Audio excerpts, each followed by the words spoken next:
Hey, good morning. I just tried to do this video 2 seconds ago and went into a coughing fit.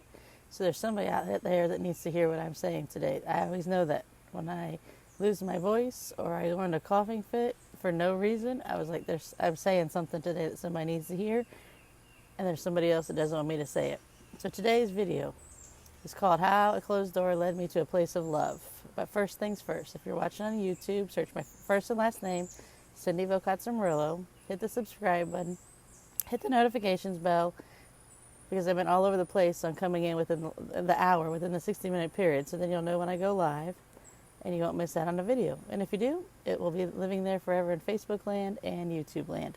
All right, if you're watching on Facebook, leave a comment. If you're watching on YouTube, leave a comment. And I'm always going to say this.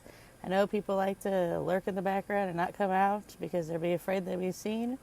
Well, I'll let you know that I see you, and I'll let you know the rest of the world isn't even paying attention. So if people are worried about people will notice me, well, I'm just letting you know they're only looking at themselves. They're not observant enough to figure out what in the heck you're doing, even if you were in dire need and needed help. They're so self-absorbed in today's world that they're not looking at you. So just come out of the shadows whenever you're ready and say hi, because I know there's nuggets out there for the exact person that needs to hear these. So let's get started. All right, how a closed door led me to a place of love. I was thinking about this. It's story time with Cindy. And when we moved down here, I worked different retail jobs. And then I taught school for a while because they were desperate for people to teach school. But there was always one place down here that I really wanted to work at. And I'll give you a little backstory. Like, I went to high school and I went to college, and they make you in college declare a major by your junior year. And I was like, I don't know what I want to do. I'm like 19 years old. Who knows what you want to do for the rest of your life? And it's still that way. Who knows what they want to do? And then sometimes you don't even end up doing it. But that's a whole other video. I could talk about college another day. So they picked a I picked a major, and it was chemistry, because that's what I've been doing. I've been doing all the science stuff all along, because one time in my past, somebody told you that girls can't do science. So I was like, well, okay, you say girls can't do science. This is Cindy. And that was back when Cindy was a little less bossy than she is now. Cindy's going to show you that girls can do science. So I got a chemistry degree just to show some fool that at one time said girls can't do math and science. So thank you, whoever that is. I now have a chemistry degree. Girls can do science. That was a lie. It's hard to know lies when you're 19, 18, 17, 16, 15. So there's a video too, truth versus lies. So that's what I got. I got it. I don't know if I'm the overly sciencey person. I am. I had enough training on it to figure out how all the things go. And actually, I'm a good scientist, but it's just wasn't necessarily that was my heart's desire. It was, hey, Cindy, you got to pick something so you can graduate. So here it is. So that's what we picked.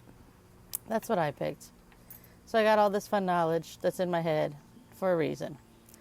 So there's this one place in where we live. It's a big place. Everybody knows it. It has three letters as their name.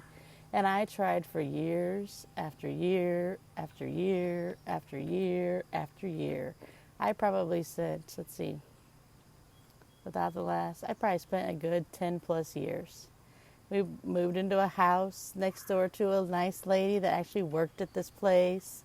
My other neighbor worked at this place. We only have 31 houses in our neighborhood, so 2 people out of all the houses worked at this place, which is not even anywhere close to our house. It's a long drive. It would have been hour, 2 hours on the road every day if you left at 5 o'clock in the morning.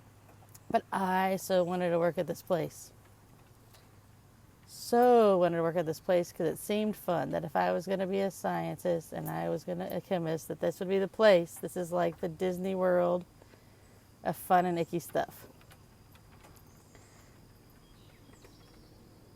So I could never get in. It's a process anyway, working for a government agency or an agency that appears to be a government agency. All the things to fill out, I did them all. I got the recommendations. You know, back then people could get you on in a job very easily, but it never would happen. The door always closed, and I was always devastated. I was like, Lord, you dragged me from the Midwest to the South. I literally live in the same city as this place that would be that back then seems like the funnest place to work if you were going to do a job in science. And you won't let me in. I was like, why does the door keep closing? I was like, you literally put me in the neighborhood with 2 people that work there that could get me a job at this place. Why do you keep saying no? And I never understood. And then eventually I just gave up and I said, I guess this is not for me. I'm not going to try for this anymore. And that was probably at the beginning of our infertility journey. And now I know, looking back, that if I would have looked at that place and I would have worked there and I would have been assimilated with all the thoughts and things there, that I would never live the life that I live now. They are polar opposites. You can't get any farther from where I was wanted to work at to the lifestyle and the advocacy business that I do now. Like you can't get any farther. They can't get any farther apart on where they would be. And I would be a whole different person. I think I'd be a whole different person. I know you could be in a different environment and still stay the same. But I think I would be a different person because all the people were like-minded and I would start being like-minded like them. And it's not what I live. It's not the kicking toxins out of your house, making your own decisions, be an advocate, do what's best for your family. Pharmaceutical drugs have their time and place, and most of the time they don't have their time and place in our house. Doing your own research, it just doesn't go into that. Using the gray matter that God put between your brain and speaking up for yourself, like that wouldn't have happened. And it's so amazing when I reflect back on it that my world would have been different. And you don't see it when you're in it. You don't see the forest for your trees when you're in it. But it would have been totally different. Like I wouldn't be here talking to you right now because I would be busy at work. First of all, I wouldn't be here being a homeschool mom of my child if I had made that choice. And I didn't even have a child back then there. I hadn't even begin that we were going to have children, nor know that I was not going to be able to have a child. So I challenge you today, my challenge, literally sit down with your 2020 hindsight, the little no-see-ums are out again, and see somewhere where a door was closed and it ended up being the best thing for you. You thought it was an awful thing then, but it was the best thing for you.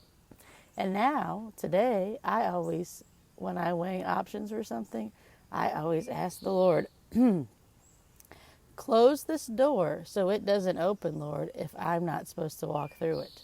Like, make it completely obvious.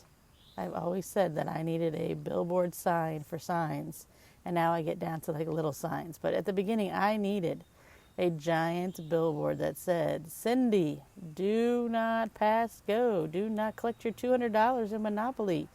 This is not the way you are supposed to go. So challenge me that. Please drop it in the comments and start sharing it. Like a community of people need to know what it is. What was your closed door?